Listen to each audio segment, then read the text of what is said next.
Okay 2025 अब ख़त्म होने वाला है एंड काफ़ी अद्भुत साल ये रहा कई वजहों की for lots of reasons. And एक ये था कि हमने 2025 में बहुत सारे लोगों को एकदम से फिट होते हुए देखा है, राइट? हम अपने जितने सेलिब्रिटीज़ को देख लें, from Karan Johar to Ram Kapoor to Ekta Kapoor to so many people, suddenly 2025 में सब एकदम से पतले हो गए हैं। ये कॉन्वर्सेशन इनफैक्ट सिर्फ बड़े पर्दे के स्टार्स नहीं, छोटे पर्दे के स्टार्स नहीं, हॉलीवुड में भी बहुत चल रही है। और ये कॉन्वर्सेशन बहुत छुपते छुपाते यहाँ पर बहुत सारे लोगों के बीच में भी चल रही है, क्योंकि इंडिया में समहाउ मोटापे को लेकर बहुत टैबू है।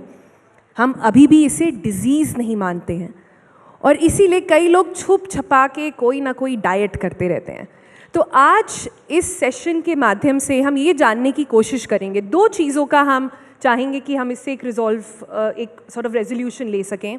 पहला कि मोटापा क्या है, मोटा आदमी या मोटा औरत कौन है, एंड थर्ड इम्पॉर्टेंटली ये जो आजकल स्किनी पेन्स चल गए हैं कि इंजेक्शन लगाओ मोटापा भगाओ, ये क्या काम करते हैं और अगर काम करते हैं तो किन लोगों के लिए करते हैं, और कुछ लोग हैं जिनको इससे बहुत दूर रहना चाहिए। तो लाइक आई सेड, लंच के पहले का सेशन है, so all we are prepping up इसके बाद की तैयारी के लिए। डॉक्टर सेठ, मैं पहले आपसे शुरू करूँगी। मैं पहले जानना चाहती हूँ और ऑडियंसेस को भी बताना चाहती हूँ कि मोटा आदमी या मोटी औरत कौन है, like how do you define fatness? देखिए, फैटनेस की तो एक साइंटिफिक डेफिनेशन है और वेस्टर्न डेफिनेशन और हिंदुस्तानी डेफिनेशन में फ़र्क है।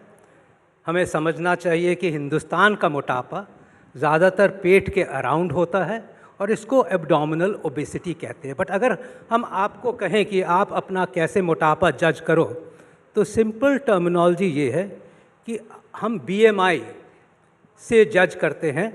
और BMI जब होता है, वेस्टर्न में तो हम मानते हैं कि BMI 27 से ज़्यादा हो, और BMI हुआ आपका weight divided by height in metres square. और अगर ये 27 से ज़्यादा होता है इसको मोटापा कहते हैं। बट हिंदुस्तान में जहाँ पे हार्ट डिजीज़ ज़्यादा है, जहाँ पे ब्लड प्रेशर बहुत ज़्यादा है, वर्ल्ड के हिसाब से 3 गुना यहाँ पे हाई ब्लड प्रेशर, डायबिटीज़ या कोलेस्ट्रॉल की बीमारी है और हार्ट डिजीज़ बढ़ी हुई है, तो हमें पता है कि Indians are predisposed to these metabolic risk factors जो हम कहते हैं।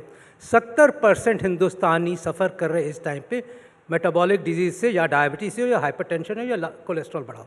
तो फिर आप अपना खुद ही कैलकुलेट कर सकते हो। और अगर हम कहते हैं कि 23 आपका BMI है और अगर कोई रिस्क फैक्टर नहीं है, 23 के बियॉन्ड आप मोटे हो रहे हो, 25 के बियॉन्ड आप मोटे हो गए हो, और आपको ये वेट मेंटेन करना ज़रूरी है।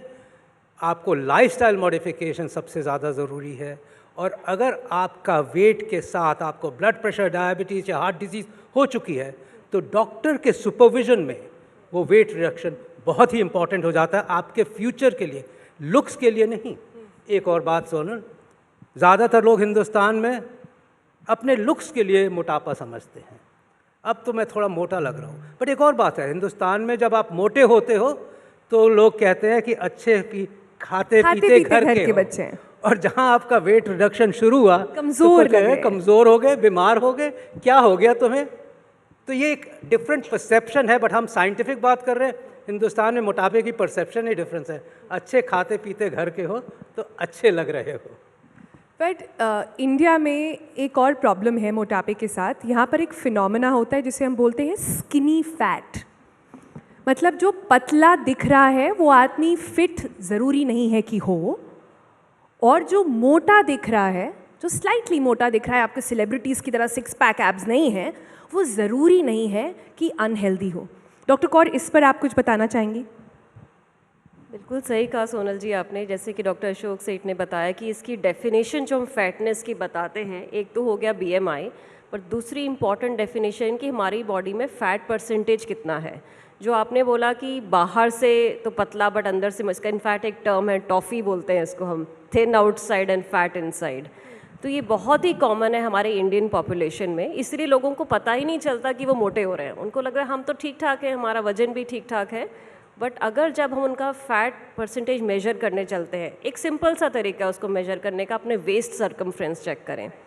अगर आपकी वेस्ट सर्कमफ्रेंस मेल्स में अगर 90 सेंटीमीटर से ज़्यादा है या फीमेल्स में 80 सेंटीमीटर से ज़्यादा है तो आप ऑलरेडी ओबीज हैं। एक बहुत ही इसको हम important- आसान भाषा में वेस्ट टू हिप रेशियो भी बता सकते हैं, जो Yes. कैलकुलेट करा जा सकता है। Right. उसके बारे में थोड़ा बताइए। बिल्कुल। सो एक तो हो गया सिंपल मेजर कि हमने वेस्ट सर्कमफ्रेंस मेजर कर ली, फिर हम एक हिप सर्कमफ्रेंस भी मेजर करते हैं और हम वेस्ट टू हिप रेशियो भी कैलकुलेट करते हैं और उसके भी हमारे कट ऑफ्स हैं जिसके बेसिस पे हम बोल सकते हैं कि आपको मोटापा है। अगर आपकी वेस्ट ज़्यादा है, हिप सर्कमफ्रेंस कम है, इसका मतलब आपका मसल मास कम है और आपका फैट कहीं ज़्यादा है आपकी बेली में।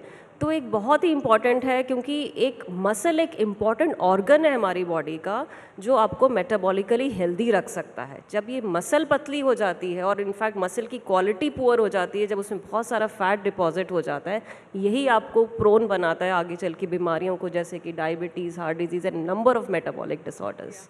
पर आपने मसल्स की बात करी, इसमें एक बहुत इंपॉर्टेंट फैक्टर ये है कि जितने बहुत मसल जिम ब्रोज होते हैं, सुना होगा आपने नाम, आजकल हमने ऑफ लेट देखा है कि उनको भी हार्ट अटैक्स हो रहे हैं। सो दो तरह के लोग हैं इंडिया में, एक जो बिल्कुल एक्सरसाइज नहीं करना चाहते हैं और दूसरे जो कुछ ज़्यादा ही एक्सरसाइज करना चाहते हैं। तो इसका बैलेंस कैसे निकाला जाए? ओके, सो बैलेंस हर चीज़ में ज़रूरी है। जब हम बात कर रहे हैं मोटापे की तो सबसे इम्पॉर्टेंट इंडिकेशन जो आती है वो होता है हेल्दी लाइफस्टाइल।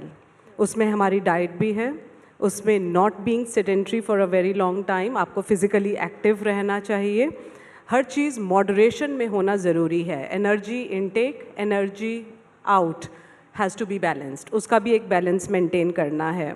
तो जब फिज़िकल एक्टिविटी भी कर रहे हैं वहाँ पर भी आपको बैलेंस मेंटेन करना है। जो 2-2, 3-3 घंटे जिम में बिता रहे हैं वो सस्टेनेबल कितना है? आपको अपना जॉब पे भी जाना है, आपको अपनी नौकरी करनी है, आपको अपना बिजनेस करना है, जो भी करना है उस दिनचर्या में अपनी अगर आप वो फिज़िकल एक्टिविटी इंक्लूड कर सकते हैं तो वो सस्टेनेबल रहेगी।